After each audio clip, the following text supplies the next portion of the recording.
საქართველოში მაღალი ხარისხის საწვავის გაყიდვები გაიზარდა, როგორც TBC კაპიტალის კვლევიდან ირკვევა, წლიდან წლამდე ქვეყანაში რეგულარის ტიპის საწვავის წილი ნავთობპროდუქტების ჯამურ იმპორტში კლებულობს. ვინაიდან ახალი ავტომობილების იმპორტი იზრდება, მოთხოვნა მეტწილად პრემიუმის სახის საწვავზე ჩნდება. რა გამოიკვეთა საქართველოს საწვავის საცალო ბაზრის კვლევისას და რამდენი ავტომობილი ემატება წლიურად ავტოპარკს. მარი მელიქიშვილი გვერდება თემის დეტალებით პირდაპირ ეთერში. გამარჯობა, მაია, მევესალმები ჩვენს მაყურებელს, ვიდრე ავტოპარკის ზრდის დინამიკასა და საწვავის ხარისხზე ვისაუბრებთ, ნავთობპროდუქტების იმპორტი მიმოვიხილოთ, როგორც TBC კაპიტალის კვლევაში ვკითხულობთ, საქართველოს საწვავის მომწოდებელი ქვეყნების სია საკმაოდ დივერსიფიცირებული აქვს და ის ერთ ბაზარზე დამოკიდებული არ არის. საინვესტიციო ბანკში ამბობენ, რომ მაგალითისთვის 2024 წელს საქართველოსთვის ბენზინის მთავარი მომწოდებელი ბულგარეთი, რუსეთი და რუმინეთი იყვნენ. მიმდინარე წელს კი ბენზინის იმპორტიორი ქვეყნების სიაში სხვა ევროპული სახელმწიფოები, კერძოდ საბერძნეთი, მალტა, კვიპროსი, ბელორუსიც არიან. უნდა ითქვას, რომ ბენზინზე საექსპორტო შეზღუდვებისა და კვოტების შედეგად საქართველოს საწვავის იმპორტში რუსეთის წილი 2022-2023 წლების შემდეგ შედარებით შემცირდა, თუმცა ბენზინისგან განსხვავებით დიზელის იმპორტში, როგორც გასულ წელს, ისე წელსაც რუსეთი ლიდერობს, მეორე პოზიციაზე კი აზერბაიჯანია. ჯამში TBC კაპიტალის მიერ მომზადებულ საქართველოს საწვავის საცალო ბაზრის მიმოხილვაში წერია, რომ საქართველოს ნახშირ წყალბადების მოხმარება ბენზინისა და დიზელის ჩათვლით თითქმის სრულად იმპორტზეა დამოკიდებული და ამ იმპორტის ზრდა წლიდან წლამდე თვალში საცემია. საინვესტიციო ბანკს მაგალითად გასული 2024 წლის მონაცემები მოჰყავს და წერს, რომ 2024 წელს ქვეყანაში იმპორტირებული იყო 918 მილიონი ლიტრი ბენზინი და 770 მილიონი ლიტრი დიზელი. ბაზრის 5 მთავარი მოთამაშის, ანუ ნავთობპროდუქტების იმპორტიორი კომპანიების ამონაგები კი 2024 წელს 3,3 მილიარდ ლარს გაუტოლდა, რაც წლიურად 33%-იანი ზრდაა. კვლევის მიხედვით ვისოლი რჩება ბაზრის უდიდეს მოთამაშედ და ბაზრის 26%-ს იკავებს. ჩვენს კვლევაში ძირითადი აქცენტი იყო ორ საწვავზე, ერთი არის ბენზინი და მეორე დიზელი.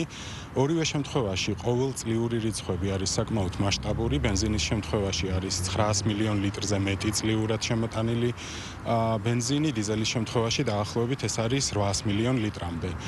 ბაზრებს რაც შეეხება, ვერ ვიტყვით, რომ ორივე შემთხვევაში, როგორც ბენზინზე, ისე დიზელზე ერთ ბაზარზე ვართ დამოკიდებულები. ბენზინით რომ დავიწყოთ, აქ ერთგვარი გარდამტეხი წელი იყო 2024-დან დაწყებული, როდესაც რუსეთმა თვითონ ადგილობრივ ბაზარზე დააწესა შეზღუდვები და იქამდე თუ მეტწილად შეიძლებოდა იმის თქმა, რომ რუსეთის ბაზარზე ვიყავით დამოკიდებულები, უკვე 24 და მიმდინარე წლის 9 თვის მონაცემებით მეტწილად დამოკიდებულები ვართ რუმინეთის და ბულგარეთის ბაზრებზე. რუსეთი კვლავ იკავებს საკმაოდ მნიშვნელოვან წინს, თუმცა მნიშვნელოვნად არის შემცირებული. დიზელზე ეს სურათი რადიკალურად განსხვავდება, აქ თითქმის ყოველწლიური საშუალო მონაცემები რო ავიღოთ, დაახლოებით 75% შემოდის რუსეთიდან.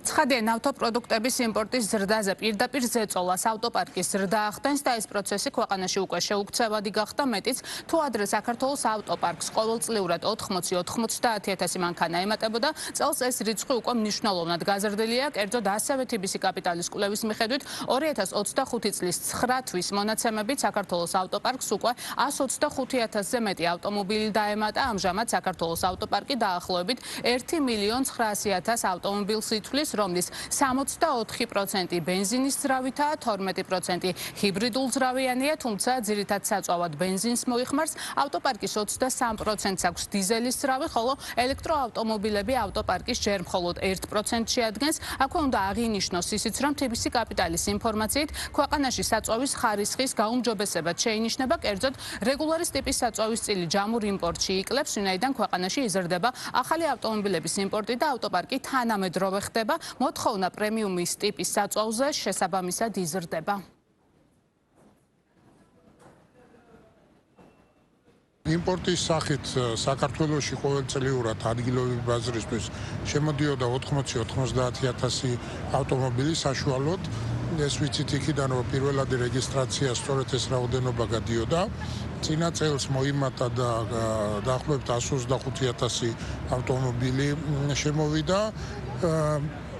რომ გავყვეთ ეს ძირითადად არის ბენზინის ავტომობილები რეგისტრირებული საქართველოში, მერე ამას მოყვება დიზელი, მერე მოდის ჰიბრიდები და ბოლოში არის ელექტროავტომობილები.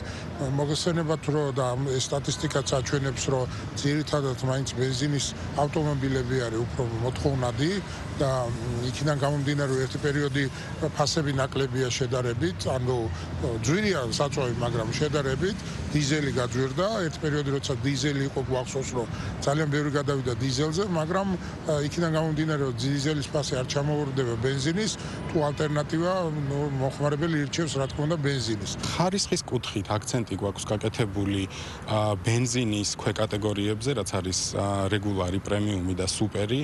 ამ ნაწილში ალბათ კრიტიკული არის, რომ ასევე განვიხილოთ უკვე ავტოპარკის ნაწილიც, რადგან ბოლოდროინდელი შეზღუდვა ძველი მანქანების იმპორტის აკრძალვით და ასევე ზოგადი ტენდენცია, რომელიც გვიჩვენებს, რომ ახალი ავტომობილების წილი იზრდება ჩვენს ავტოპარკში, ეს განაპირობებს იმას, რომ გარკვეულწილად მოთხოვნა იზრდება უფრო მაღალი ხარისხის საწვავზე, რაც იმპორტის სტატისტიკაშიც ჩანს და ჩვენმა კვლევამაც ესაჩვენა, რომ რაც უფრო უახლოვდებით, ანუ ისტორიულად რომ ვუყურებთ, მაგალითად 5 წლის წინ თუ საკმაოდ მნიშვნელოვანი წილი ეკავა რეგულარის ტიპის საწვავს, ბოლო პერიოდში უკვე წამოწეული არის პრემიუმი და სუპერის ტიპის საწვავები. აქვე საქართველოში ავტომობილების იმპორტთან დაკავშირებულ ბოლო მონაცემებსაც გაგაცნობთ. მიმდინარე წლის 9 თვეში საქართველოში თითქმის 3 მილიარდი დოლარის ღირებულების მსუბუქი ავტომობილები შემოვიდა, რაც წლიურად თითქმის 10%-ით გაზრდილი მაჩვენებელია. მადლობა, მარი მელიქიშვილი იყო ბიზნეს პარტნიორის პირდაპირ ეთერში.